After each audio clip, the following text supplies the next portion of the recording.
कुछ समझ नहीं पा रहा था, वहां रुकने का साहस करे या फिर अपनी जान बचाकर भाग जाए।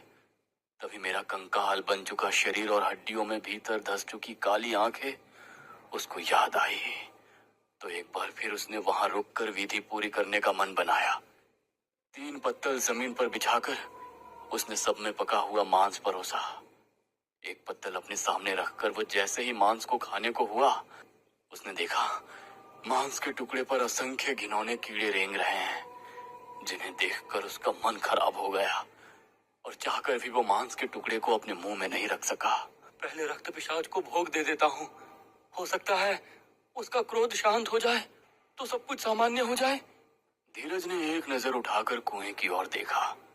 वो सफेद परछाई अब कुएं की मुंडेर पर दोनों हाथ फैलाए खड़ी थी, जिसे देखकर एक बार फिर धीरज का खून सूख गया था और जुबान मानो हलक से चिपक गई थी।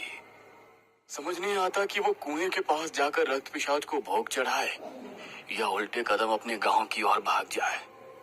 एक तो गांव का सन्नाटा, ऊपर से ऐसी सुनसान जगह में अपनी आंखों के सामने किसी प्रेत या पिशाच को देख लेना, यह अनुभव कितना भयानक हो सकता है यह वही समझ सकता है जिसने कभी ऐसी स्थिति का सामना किया हो।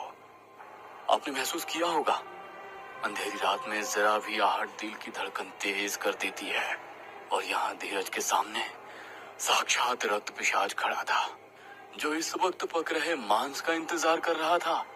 यह धीरज का ये कोई नहीं जानता था।